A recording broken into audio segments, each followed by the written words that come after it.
Šodien 1. septembris. Ļoti labs datums, man liekas, zīmoļīgs datums, un ja jebkuram latvietim pajautā katrā Latvijas stūrī, kas tad ir 1. septembris, man liekas, tur jautājumu nav.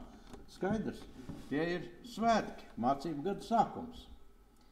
Jā, šodien 1. septembris svētdienā iekrīt, tādēļ šodien vēl nesākam mācīties. Bet jāmācās jau laikam vienmēr. Un kā ir, kad sākās jauns mācību gads? Vai visi priecājās par to? Varbūt ir kādi, kas priecājās, ir kādi, kas ne, kas atkal domā, tur nebūs viegli, jo vieglāk bija, ka nebija nekas jāmācās.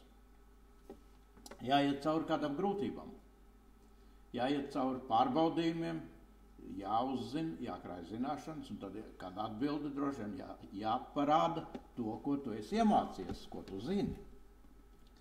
Šķēršļi un grūtības. Šodien mēs par to domāsim. Domāsim par šķēršļiem, par grūtībām.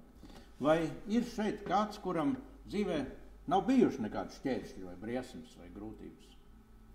Varbūt jūs pazīstat kādu, kuram nekad nav bijuši nekādas grūtības, ne šķēršļi. Varbūt dzirdējuši par tādu. Laikam jau nē. Laikam jau nē. Šodien tādēļ mēs domāsim par to, kā veidot savu dzīvi, lai ejot cauri dažādām grūtībām, dažādiem šķēršļiem, lai mēs vienmēr paliktu uzvarētāju pusē. Un kā jau katru svētdienu, arī šodien padomu, kā tad dzīvot? Padomu mēs smelsim no dzīves gudrību grāmatas, Bībeles. Un šodien domāsim kopīgi par kādu nelielu epizodi no Dieva izredzētās tautas ceļojumu. No Izraēla tautas ceļojumu cauri tuksnesim. Jo es savā dzīvē, savā ticības ceļā bieži varu mācīties no šiem notikumiem, ko Izraēla tauta piedzīvoja tajos 40 gados ejot cauri tuksnesim. Tajos gados, kur viņi gan pielūdza Dievu, gan atmeta Dievu, gan Dievs viņus svētīja, gan Dievs viņus atkal kādā veidā audzināja. Un es domāju, ka šie visi notikumi kopumā, skatoties lielā Dieva plānā, ir tie, kas gan veidoja šo tautu par patiesi izredzētu tautu, gan arī veido mūs, kas esam pievienot šai tautai caur Jēzus Kristu, caur viņa upuri, caur viņu kā cēlušos no šīs izredzētās tautas un kā mūs iekļaujoši šajā izredzētajā tautā. Jo viņš ir šis atslēgas krusts, caur kuru mēs varam tikt pieskaitīt pie Dieva izredzētajiem ļaudīm. Un caur šo notikumu, caur viņu tautas notikumiem, mēs varam mācīties, kā vajadzētu dzīvot Dieva ļaudīm, un arī to, kā nevajadzētu dzīvot Dieva ļaudīm. Bet pāri visam mēs varam mācīties par apbrīnojamo Dieva vadību, jo viņš savus ļaudis vienmēr aprūpē. Nav tāda brīža, kad Dievs savus ļaudis būtu atstājis un teiktu, kad man nav laika, kad man ir viena alga, kad es negribu patreiz. Jā, ir bijuši brīži, kad tauta apbēdina Dievu, un Dievs saka, es novērsīšu savu vaigu, bet viņa sirds vienmēr ir atvērta par saviem ļaudīm. Svarīgākais šis jautājums ir mūsu dzīvē, vai es esmu tas, kas pieder pie Dieva tautas, vai es esmu tas, kuru Dievs reizēm audzina, reizēm vada un svētī, reizēm vienkārši apber ar savu žēlstības svētībām un dāvanām. Vai es piederu pie šīs tautas? Un domājot par šo tautas dzīves epizodi, domājot par grūtību pārvarēšanu, par šķēršļiem, es gribu domāt par to brīdi, kad Dieva tauta bija nonākusi tādā bezizējas situācijā, varētu teikt, kur nav ne priekšā ceļš, ne atkāpšanās ceļš. Bet vispirms es gribu sākt ar sākumu, kāds tad ir Dieva nolūks. Kopējais, lielais skatījums. Jo bieži mēs iesprūstam tai savā mazajā, es gribu teikt mazajā, protams, tad, kad viņi priekšā šī grūtības siena, viņi mums nešķiet maza, bet tas šķiet absolūti visa mūsu dzīve, kad tur ir viss, tur ir strupceļš, tālāk nav. Un tomēr pārējot laikam mēs redzam, tā ir bijusi tikai kāda epizode. Tas ir bijis tikai kāds brīdis, kāds posms mūsu dzīvē, jo ir bijuši daudz citi vēl brīži. Un tādēļ es gribu aplūkot vai skatīties lielo Dieva plānu vispārībā. Un cik labi būtu, ja mēs lūkojoties uz savas dzīves šīm epizodēm, tāpat kā uz Dieva izredzētās tautas epizodēm, mēs redzam lielo Dieva plānu. Jo šajā plānā ir iekļauti visi tie notikumi, kuri sastāv no sīkumiem, no atsevišķiem notikumiem un no atsevišķām šīm epizodēm. Un lielais Dieva plāns, es domāju, mums visiem ir saprotams, kur mēs to varam ieraudzīt. Tad, kad mēs atšķiram Bībeles pirmās lapas puses, tad, kad mēs lasām 1. Mūzes grāmatu, 1. nodaļu, un tur 26., 28., 27. pantā mēs lasām, Dievs sacīja, darīsim cilvēku pēc mūsu tēla un pēc mūsu līdzības. Un tie, lai valda par zivīm jūrā un par putniem gaisā un par lopiem un par visu zemi un visiem rāpuļiem, kas rāpo zemes virsū. Un Dievs tos svētīja un sacīja uz tiem, augļojieties un vairojieties, piepildiet zemi, pakļaujiet sev to un valdiet par zivīm jūrā un putniem gaisā un katru dzīvu radījumu, kas rāpo pa zemi. Dieva lielais plāns bija radīt cilvēku, kuru viņš var mīlēt un kurš viņu mīl. Radīt cilvēku un ielikt šajā pasaulē, kuru viņš radīja priekš šī cilvēka. Viņš teica, pakļaujiet sev visu to, jo tas viss ir radīts tādēļ, lai jūs varētu šajā pasaulē dzīvojot, pagodināt Dievu, parādīt savu pretmīlestību, dāvāt savu pretmīlestību Dievam, radītājam, kurš jūs mīl. Tas ir Dieva lielais un globālais plāns, un nekas to nav ne atcēlis, ne mainījis. Bet vēl jau vairāk, visi vēstures notikumi ir tikai vēl vairāk un vairāk atklājuši šo Dieva plānu cilvēcei. Mēs zinām, ka cilvēks, tad, kad auga, vairojās, kļuva vairāk, atmeta Dievu. Un tad mēs zinām, ka turpat Bībeles iesākumā mēs lasām par to, ka Dievs sacīja, man ir žēl, ka es esmu cilvēku radījis. Man ir žēl, ka es viņas radījis. Es radīju viņu, lai varētu mīlēt un lai saņemtu mīlestību, bet man sāk kļūt žēl, ka es viņu tādu esmu radījis. Jo viņš nelieto tās dāvātās iespējas, svētības un varēšanas tādēļ, lai mani pielūgtu un pagodinātu, lai man dāvātu savu mīlestību, bet tādēļ, lai sevi iecelt manā vietā. Un tad Dievs sacīja, viss pietiek. Es vēlreiz cilvēku darīšu, no jauna sāku šo radīšanas stāstu. Mēs zinām šo stāstu par Noā, kur Dievs sacīja, viss paliks viens, un no tā es vēlreiz veidošu savu tautu. Un tad, kad šis Noā šķirsts bija nolaidies atkal uz zemes, kad plūdi bija pagājuši, kad cilvēks vairs nebija, kad cilvēks kā tādu bija iznīcināta, Dievs sacīja, bet turpmāk es vairs nenolādēšu zemi cilvēku dēļ, jo viņa sirds tieksmes ir ļaunas no mazām dienām.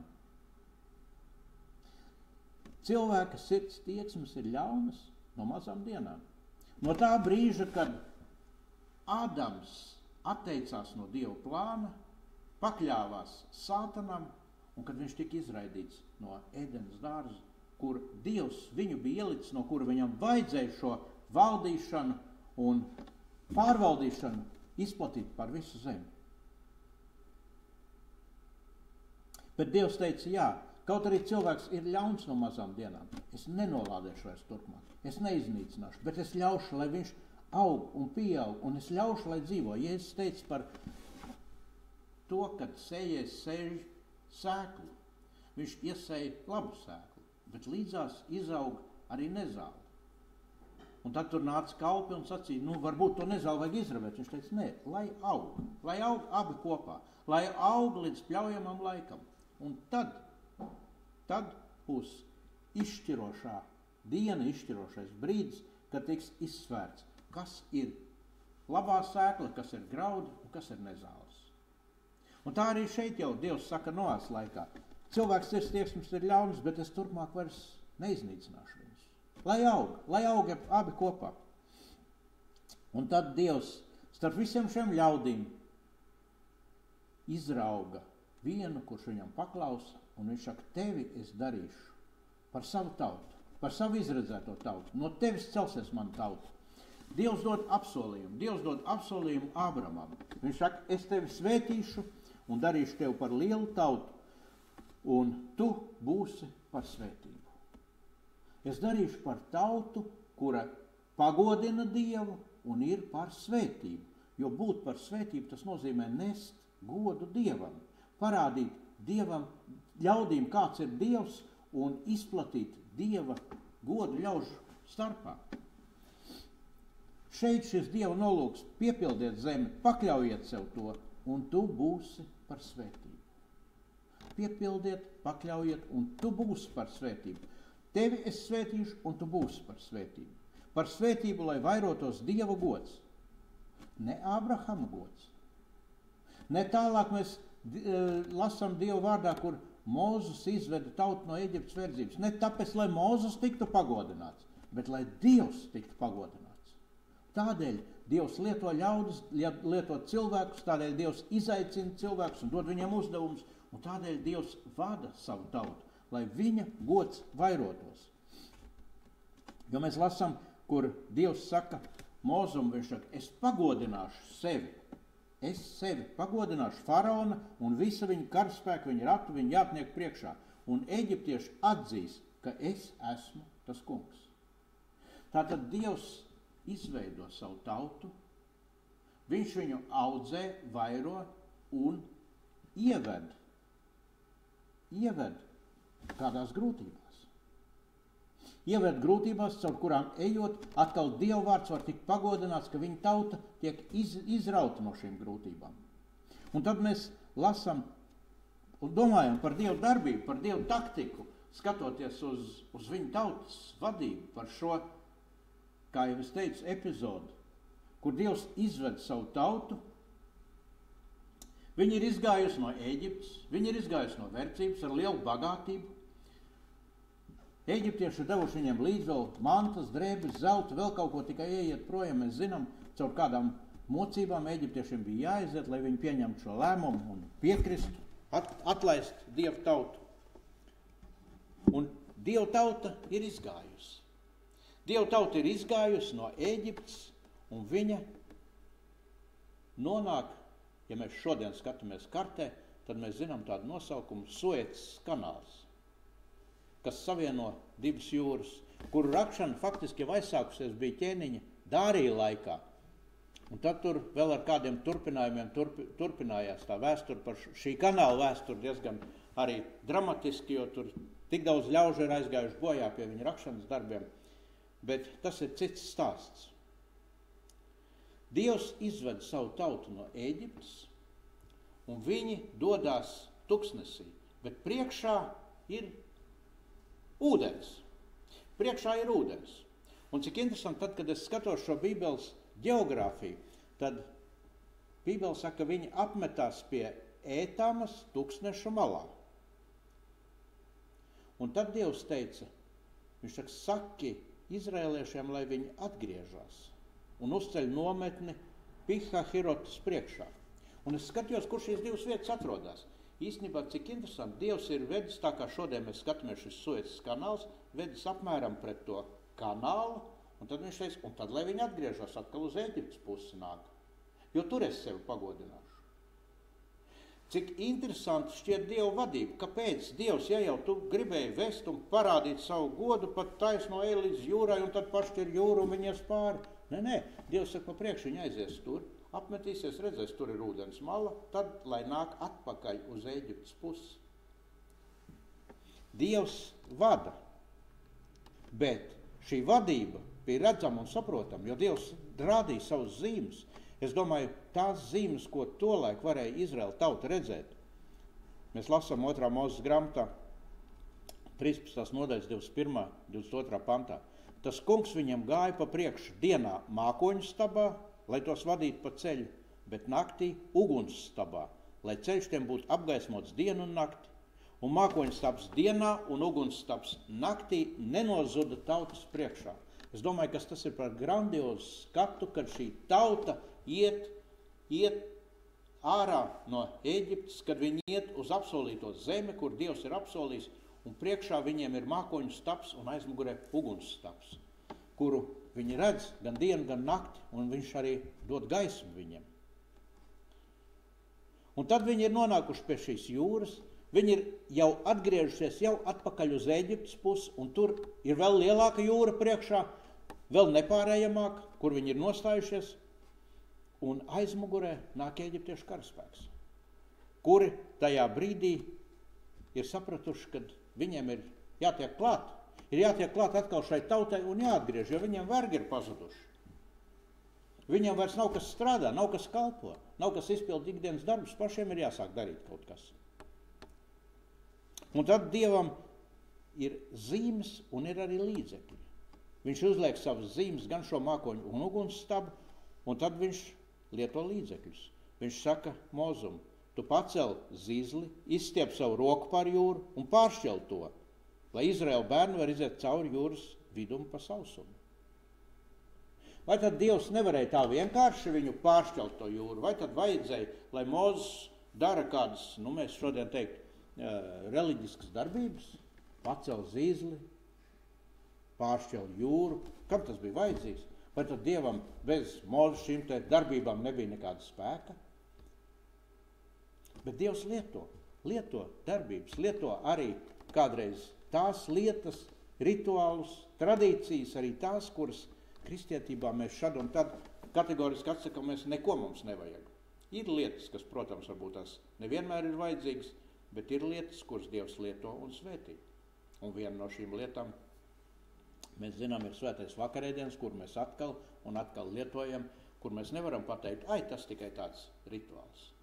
Dievs lieto lietas vai līdzekļus, kurus viņš pats ir iestādījis.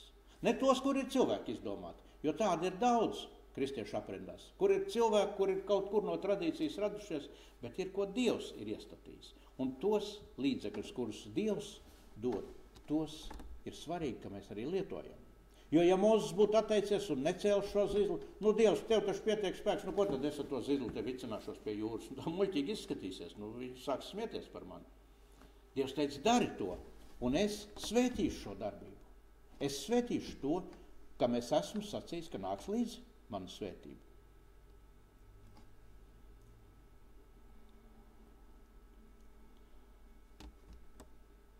Interesanti, kā šīs lietas redz izredzētā tauta.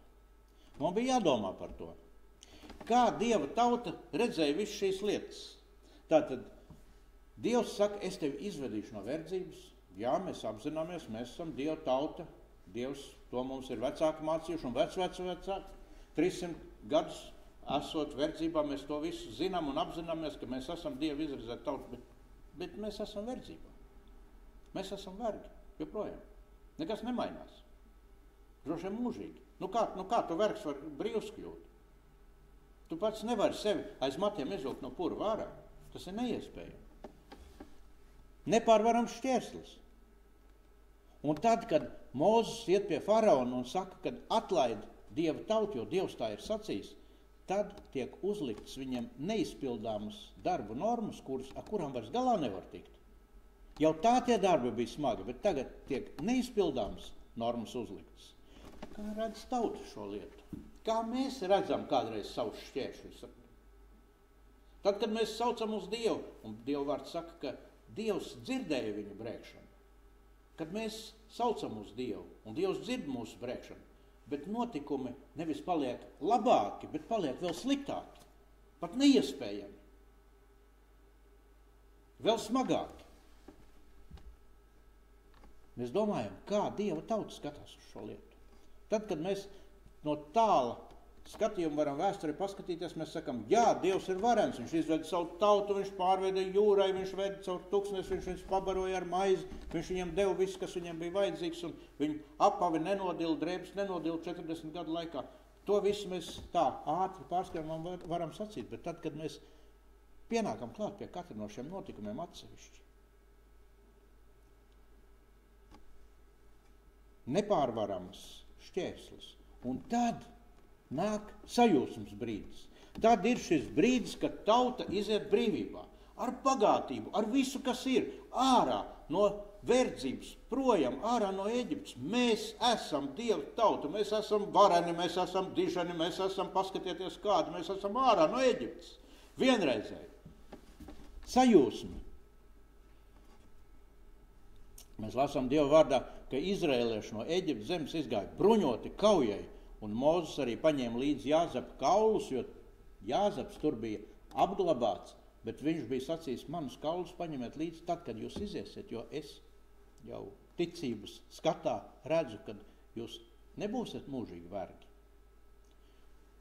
Jāzepa kauli paņemti līdzi, bruņoti, ar bagātībām. Mēs ejam ārā no Eģiptes. Nu vienreizējs. Ir aizmirsies tas, kad mums bija jau tik daudz darbs, ka mums likās neiespējami. Mēs visi esam uzvarējuši.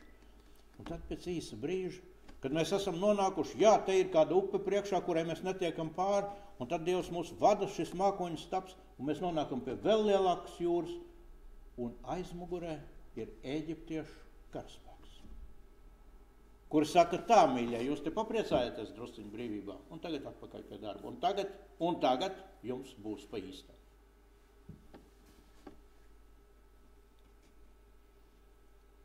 Kā šo notikumu redz faraons?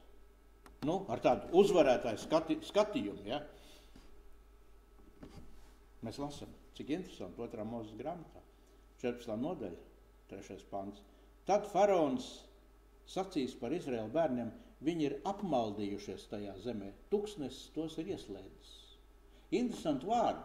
Jā, kad faraons skatās un viņam pienāk ziņas, ka tauta ir gājusi, jau pasties kādu gabalu, un tagad viņi atgriežas atpakaļ, tad viņi ir apmaldījušies, tuksnesis viņus ieslēdzis, viņi jau nekur tālāk netiek, tur ir ūdens priekšā, kur tad viņi tiks, un tagad viņi ir pie jūras, ir īstais brīdis. Tagad karaspēks un karavīri, un mēs, tad arī paveiksim to. Interesanti, kad mēs redzam gan šo tautas skatījumu, gan arī šo faraona skatījumu. Bet Dieva plāns ir pāri visam. Dieva plāns ir pāri visam.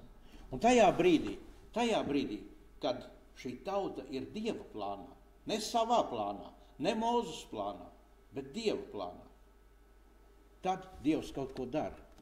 Un mēs lasām, un Dieva eņģelis, kas bija gājis Izraēlu pulkam pa priekšu, cēlās un nostājās aiz viņiem.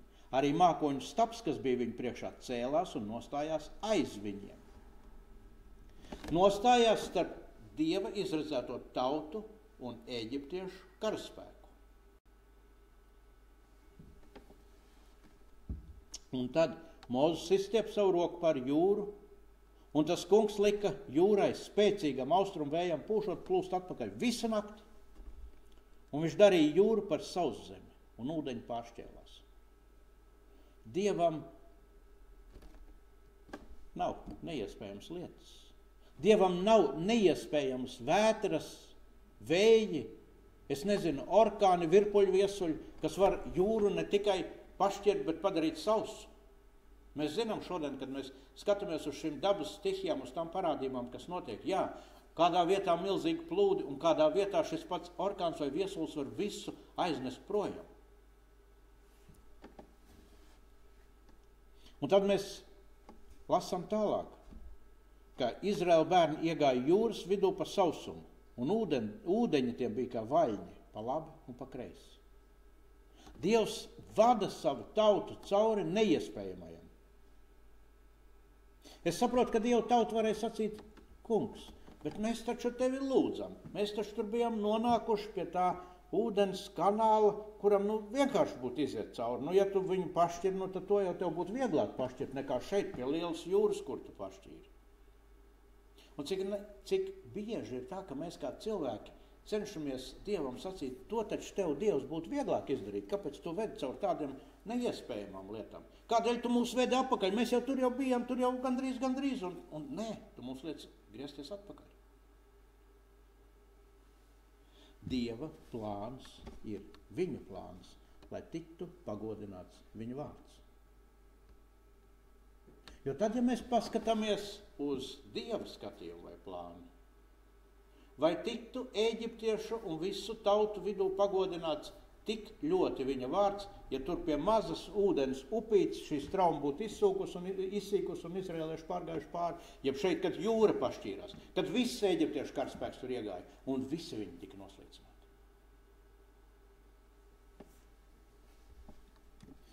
Mēs lasām 2. Mūzes 14, 24, 25. Un rīta krēslā tas kungs noraudzījās uz eģiptiešu karaspēku, mākoņu un uguns stabā, un eģiptiešu karaspēkā radās apjukums. Un viņš, Dievs, kavēja riteņu griešanos tā, ka tie tikai ar grūtībām tika uz priekšu. Un tad eģiptieši sacīja, labāk bēgsim no izrēliešiem, jo tas kungs karo par viņiem pret Eģipti. Dievs apliecina savu godu, apliecina savu vārdu. Tas kungs karo par viņiem.